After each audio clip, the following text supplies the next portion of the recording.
Acontecimentos atuais à luz da Bíblia, com o pastor Érico Rodolfo Bocinga.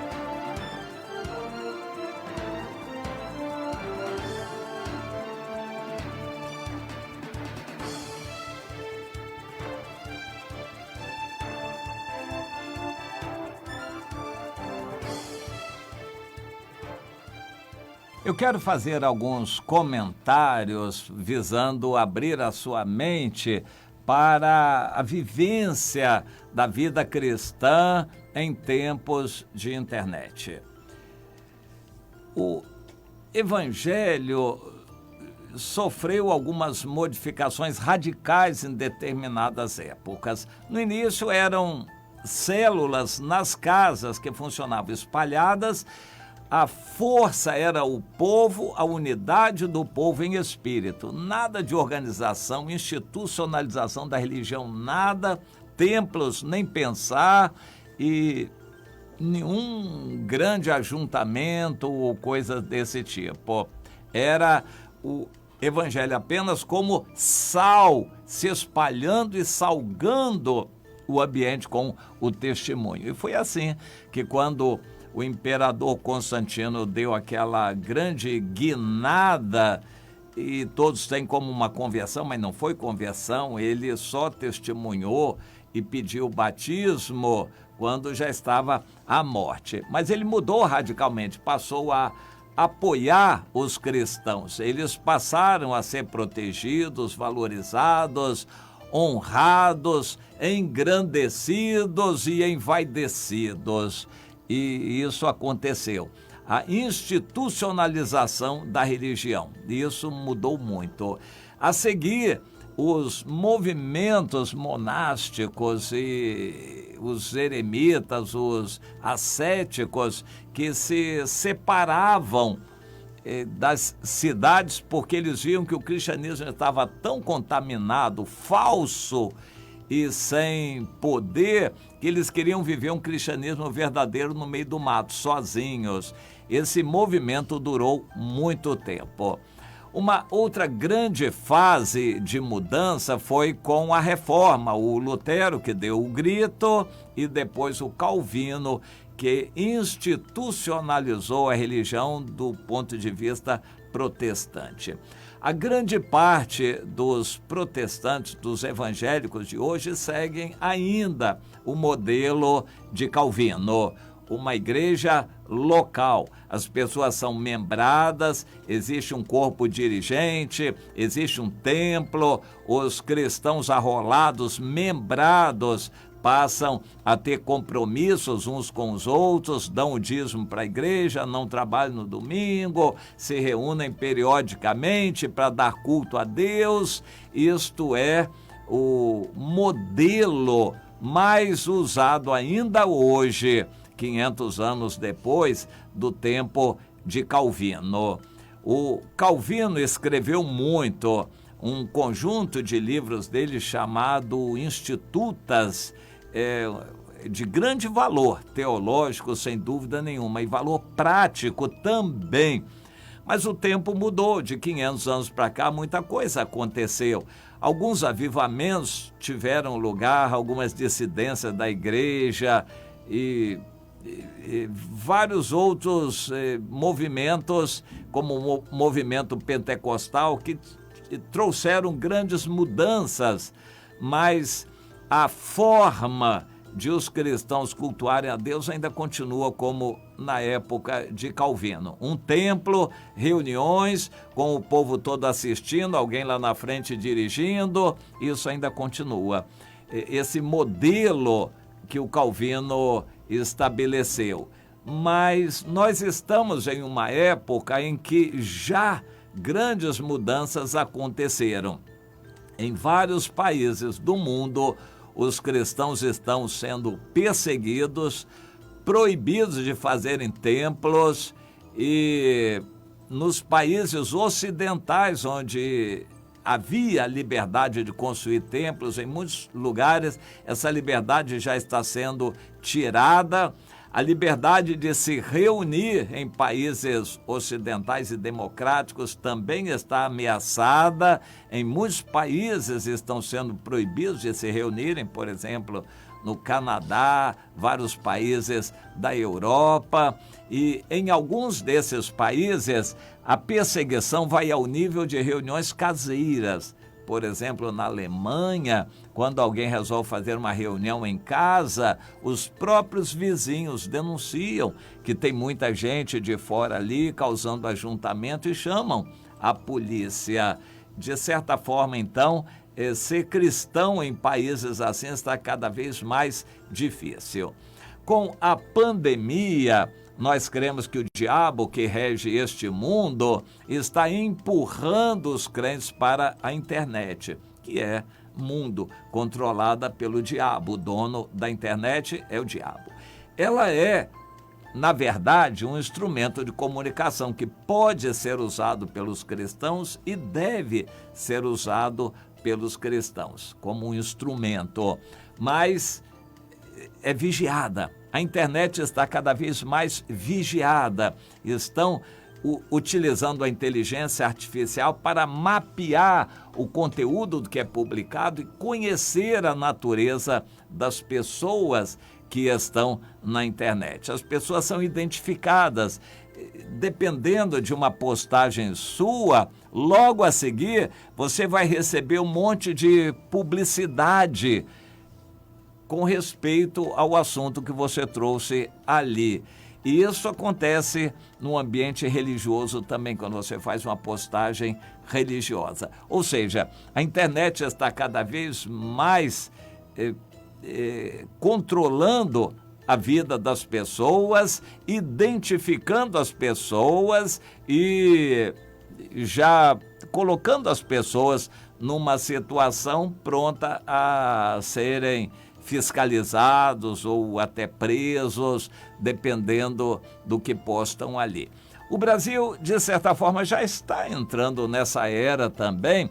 Há hoje muitos blogueiros evangélicos, cristãos, que se enveredaram pelo caminho da política, de fazer comentários a respeito da política, que estão presos, identificados pelas suas postagens. Mas muitos outros estão a caminho também. O Facebook, o Zuckerberg, o dono do Facebook, andou alguns anos atrás frequentando igrejas. Ele queria ter em mente como uma igreja funciona e assistiu muitos cultos em igrejas de vários tipos, para, sempre que possível, quanto possível, anonimamente, ele queria assistir, ver, sentir como a igreja funciona. E ele se especializou nisso. Hoje, ele está desenvolvendo ferramentas dentro do que ele tem, Facebook, Instagram e WhatsApp, para facilitar o funcionamento dos crentes dentro das redes sociais dele. E ele está facilitando, e em alguns lugares está distribuindo kits para as igrejas transmitirem os cultos via internet com qualidade, para as pessoas se ligarem, não presencialmente, mas através da internet, preferência do Facebook. E isto é um movimento muito forte, que já está causando uma retirada muito grande dos cristãos das igrejas. A perseguição, por um lado, ameaças por causa da saúde, por outro lado, facilidades da internet para as igrejas funcionarem dentro da internet, isso está tirando os crentes dos templos. É uma nova fase, sem dúvida nenhuma, e nunca mais vai voltar. Aqueles que construíram grandes templos provavelmente não vão utilizá-los. Isso aí vai ser cada vez mais dificultado, vigiado e, em algum momento, proibido. Portanto, o evangelho está mudando. Os crentes estão deixando de ir aos templos, às reuniões do templo, para assistir em casa os cultos. Esse é o problema. O modelo continua errado, biblicamente. As pessoas assistem o culto na igreja, só assistem, porque a massificação, que também é obra do diabo, a massificação tira a participação das pessoas. A maioria dos crentes, na maioria dos grandes centros, pertencia a uma igreja grande, uma mega igreja.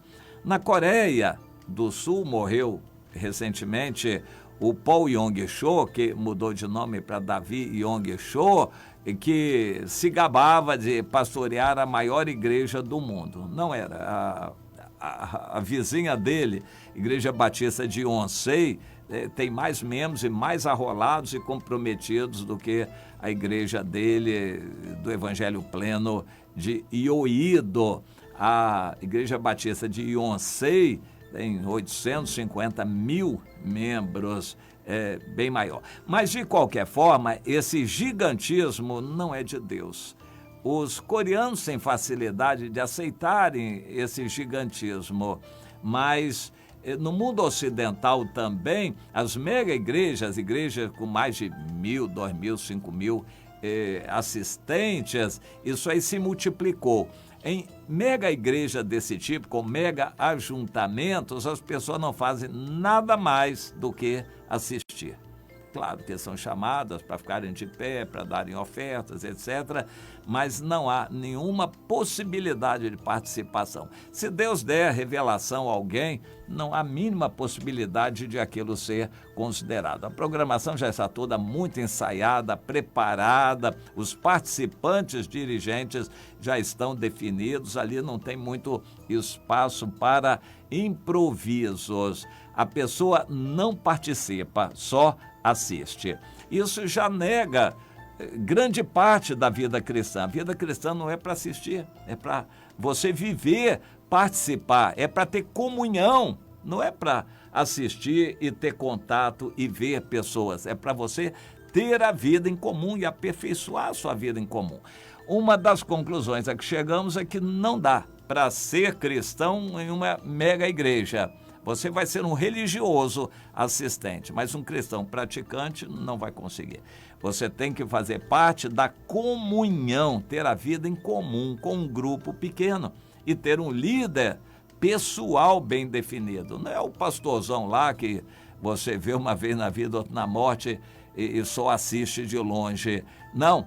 É um pastor pessoal, um líder pessoal que tem contato com você semanalmente, a quem você se reporta. Grupos pequenos para ter comunhão. Mas o diabo não quer isto. O diabo quer empurrar as pessoas para mega eventos online.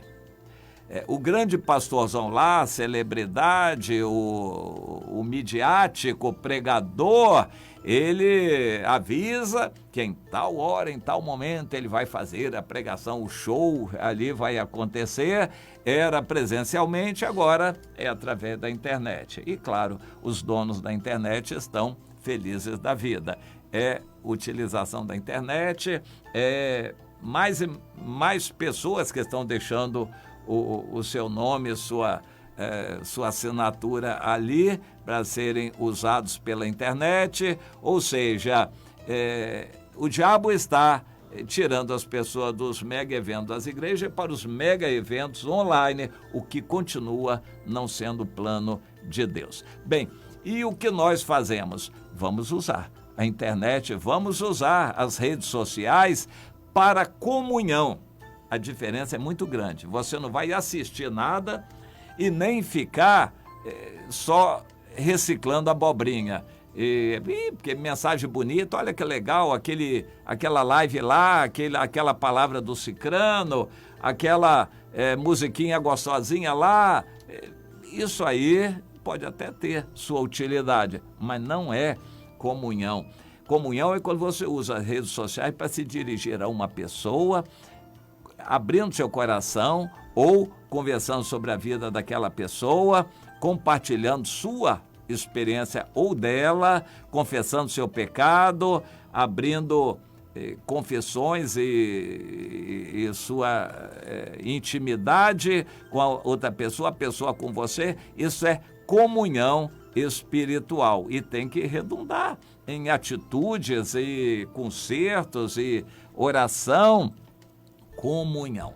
A internet pode ser usada para comunhão, mas você não pode ter comunhão com 500 pessoas. Eu tenho milhares de pessoas nas minhas redes sociais e eu não consigo ter comunhão, não dá mesmo, a não ser com um grupo pequeno que está mais presente e que diz respeito ao meu ministério, que me acompanha mais de perto. Uma pessoa que tem contato esporádico não é comunhão. Na internet foi feito um trabalho uma vez, quantas pessoas você consegue ter e manter, pelo menos de vez em quando, alguma mensagem viva. O número andou por volta de 1000.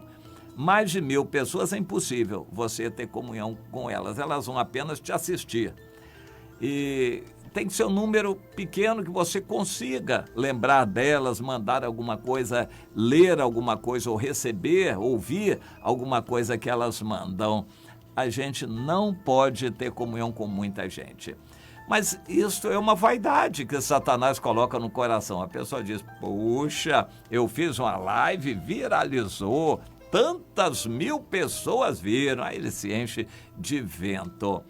Eu tenho uma parenta que disse o seguinte, olha, eu odiava rock and roll, ela já está idosa, eu odiava, e eu achava que pouca gente via, mas quando eu fui ver que deu mais de 20.000 visualizações, eu disse, eu vou virar roqueira. Pegou um violão e disse que ia virar roqueira. Idosa, provavelmente a cabeça já está meio afetada, mas ela ficou vidrada e se encantou, o número a conquistou. Há muitas outras pessoas assim, que estão sonhando em mostrar seu corpo, uma foto linda e vão divulgar e muita gente vai fazer fio-fio, vai elogiar, vai chamar de linda. Você conhece isso, né? Essa situação. Aí ela vai se empolgar e vai mostrar mais um pouquinho, vai botar uma roupa mais curta para mostrar mais um pouquinho, que aí o fio-fio vai aumentar, as visualizações também, os joinhas também. Pois é, tem muita gente querendo estrelar, muito pregador, muito cantor, muita gente querendo circular a abobrinha aí para viralizar.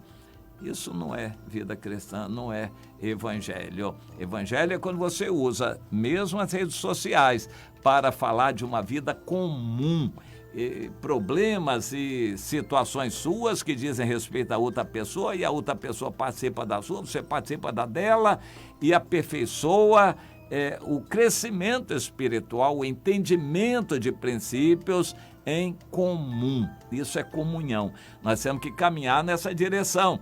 Eu recomendo que nossos líderes tenham grupos, no WhatsApp, por exemplo, no Telegram, ou da maneira que for, na rede social, com poucos, com aqueles com quem você tem comunhão, a sua célula, para se comunicar todos os dias com todos eles. Isso é possível, não é muito. Se comunicar todos os dias com todos eles, mas o grupo tem que ser pequeno. E fujam dos grupos grandes. Um grupo grande não dá participação, a não ser informação. Um grupo grande traz perda de tempo e você vai ter que abrir um monte de coisas sem necessidade ou que não dizem respeito diretamente a você, perdendo tempo quando você poderia investir em fazer discípulos pela internet. A palavra é essa, você não faz discípulos se não jogar a sua vida na outra pessoa e querer trazer a vida da outra pessoa para a comunhão. Fazer discípulos é a ordem de Jesus, ainda que seja usando a internet, e o mundo está caminhando nessa direção. Há países onde é impossível você fazer discípulos pessoalmente, tem que ser através da internet por causa da perseguição. Mas nos países onde a coisa é liberada, a gente tem que tomar cuidado para não se perder. E há muitos crentes se perdendo, reciclando abobrinha, perdendo tempo, visualizando um monte de coisas que não eram necessárias, enquanto você não conta a sua vida, não compartilha a sua intimidade com ninguém, ou seja, não tem comunhão. Você usa as redes sociais para um monte de coisas, só não usa para aquilo que era o mais importante, ter comunhão com alguém. Se você não tiver comunhão, não está em ligação com o corpo, no meu entender, também não vai ter salvação. Precisa estar em comunhão com o corpo de pessoas, em especial um líder, o seu líder e o líder com o líder dele, cada um em comunhão, mesmo usando as redes sociais, entendeu?